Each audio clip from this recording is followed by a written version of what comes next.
India AI ఎక్స్పోలో నిన్న జరిగినటువంటి ఘటనపై ఈరోజు దేశవ్యాప్తంగా బీజేపీ శ్రేణులంతా కూడా మండిపడుతున్న నేపథ్యం కూడా కనిపిస్తుంది. ముఖ్యంగా చూసుకుంటే కాంగ్రెస్ శ్రేణులు చేసినటువంటి వికృత శాస్త్రకి ఈరోజు నిరసనగా ఆ యొక్క ప్రతి జిల్లాలో ఉన్నటువంటి కాంగ్రెస్ కార్యాలయాన్ని ముట్టడించిన నేపథ్యం అయితే కనిపిస్తుంది.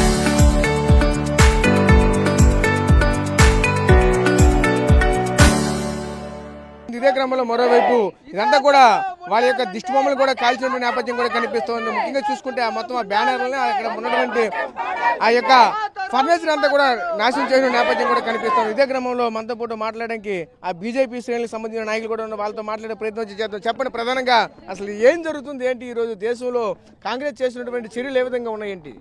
భారత్ మాతాకి ఈరోజు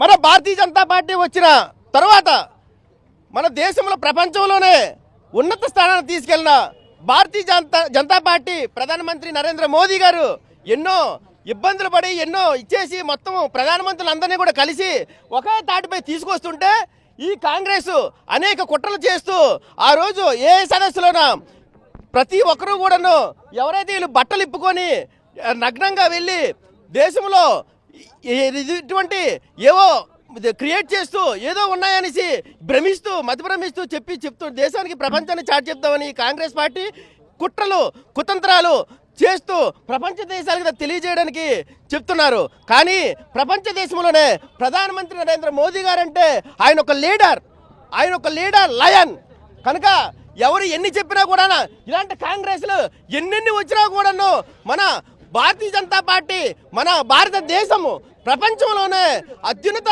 న్యాయస్థానంలోకి వెళ్తుంది. అత్యంత బలమైన దేశంగా కూడాను మన దేశము ఏర్పడుతుందని ఈ సభాముఖంగా చెప్తున్నాను. వాళ్ళు ఏదో ఈ యొక్క దేశంలో ఒక రాష్ట్రం రెండు రాష్ట్రాలు ఉన్నాయని వాళ్ళు ఏదో కూడా లేనిది ఉన్నట్టుగా వాళ్ళు క్రియేట్ చేసి ఇంకా ఏదేదో చేద్దామనుకుంటున్నారు. వాళ్ళు ఏమీ చేయలేరు. ఈరోజు మేము ఈ యొక్క విజయనగరం జిల్లా పార్టీ కార్యాలయంకి వచ్చి మేము చాలా కూడా ఖండిస్తున్నాము. వెంటనే వాళ్ళ కాంగ్రెస్ శ్రేణులందరూ కూడాను రాహుల్ గాంధీ వెంటనే క్షమాపణ చెప్పి మన మోదీ గారికి చెప్పాలని మేము కోరుకుంటూ మా యొక్క భారతీయ జనతా పార్టీ మా జిల్లా అధ్యక్షులు ఆధ్వర్యంలో ఈ యొక్క కార్యక్రమం చేస్తూ మేము చాలా కూడాను జిల్లా పార్టీ తరపు నుంచి మేము ఖండిస్తున్నాము. మీరు చెప్పండి, నేను ఎలా చూడాలి ఏంటి? ఈరోజు చూస్తూ ఉంటే ఈరోజు దేశవ్యాప్తంగా కూడా బీజేపీ శ్రేణులంతా కూడా మండిపడుతున్న నేపథ్యం కూడా కనిపిస్తుంది. అసలు ఏంటి ఇది అంతా కూడా ఈ చర్యలు ఏ విధంగా చూడాలి ఏంటి?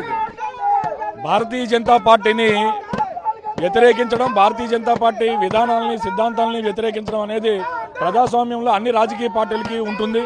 కానీ వీళ్ళు భారతీయ జనతా పార్టీని వ్యతిరేకిస్తూ భారతదేశాన్ని వ్యతిరేకించేటటువంటి ఒక ఉగ్ర మూకగా తయారైనటువంటి పరిస్థితి. కాంగ్రెస్ పార్టీ భారతదేశాన్ని వ్యతిరేకించడం, భారతదేశ సార్వభౌమత్వాన్ని వ్యతిరేకించడం అనేటటువంటిది ఏదైతే ఉందో దీన్ని ఎట్టి పరిస్థితుల్లోని స్వీకరించేది లేదు. భారతీయ జనతా పార్టీని వ్యతిరేకించవచ్చు, కానీ భారతదేశాన్ని వ్యతిరేకించేటటువంటి పరిస్థితులు మాత్రం ఉపేక్షించేది లేదు.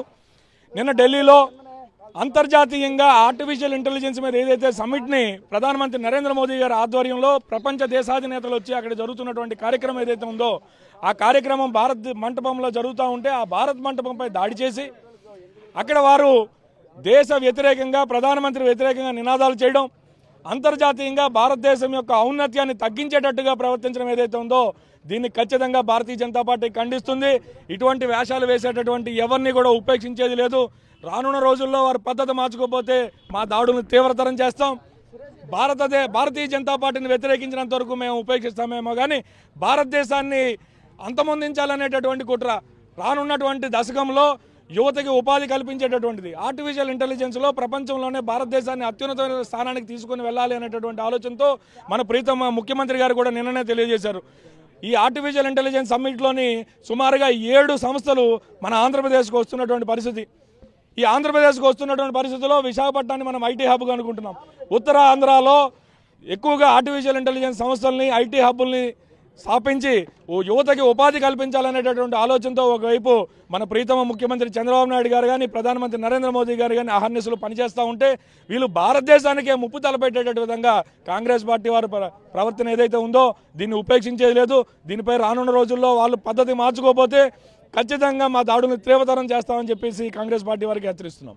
సో చూసాం కదా, ముఖ్యంగా చూసుకుంటే బీజేపీ శ్రేణులంతా కూడా తీవ్ర ఆవేదన ఆందోళన వ్యక్తం చేసిన పరిస్థితి కనిపిస్తూ ఉన్నది. అదే క్రమంలో ఈ రోజు కాంగ్రెస్ పార్టీ చేసినటువంటి వికృత శాస్త్రలకైతే రానున్న రోజుల్లో తగు చర్యలు అయితే ఖచ్చితంగా మేమైతే తీసుకుంటాం అంటున్నారు. ముఖ్యంగా బీజేపీ పార్టీని వ్యతిరేకిస్తే మేమైతే ఉపయోగిస్తామే కానీ ఈ రోజు దేశాన్ని వ్యతిరేకిస్తే ఎలా మేము ఉపయోగిస్తామంటూ కూడా చెప్పుకొస్తున్న నేపథ్యం కూడా కనిపిస్తున్నది. అంతా చూడొచ్చు. ఒకవైపు ప్రధానంగా చూసుకుంటే ఇక్కడ కాంగ్రెస్ పార్టీ వద్ద ఉన్నటువంటి ఫ్లెక్సీలను అలాగే ఇక్కడ ఉన్నటువంటి పూర్తిగా రాష్ట్రం కూడా ధ్వంసం చేస్తున్న నేపథ్యం కూడా కనిపిస్తూ ఉన్నది.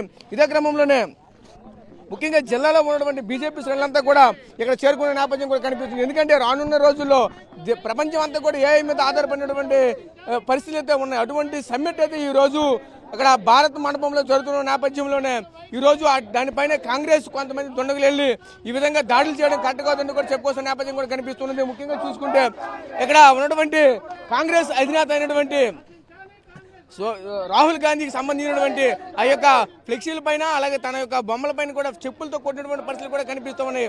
తీవ్రంగా ఖండిస్తున్న నేపథ్యం కూడా కనిపిస్తుంది. ప్రస్తుతం విజయనగరంలో ఉన్నటువంటి బీజేపీ శ్రేణులో ఉన్నటువంటి తీవ్ర ఆందోళన యొక్క పరిస్థితులు. కెమెరా పర్సన్ నాయుడుతో రాజేష్, ఆర్టీవీ, విజయనగరం నుంచి. చరిత్ర సృష్టించినోడు ఇప్పుడు ఆ చరిత్రని తిరగరాయబోతున్నాడు. అబద్ధాల గోడల్ని బద్దల కొట్టి నిజాలను రాగా మీ ముందుంచబోతున్నాడు. నిజమైన వార్తల కోసం వెంటనే డౌన్లోడ్ చేసుకోండి రా యాప్ని.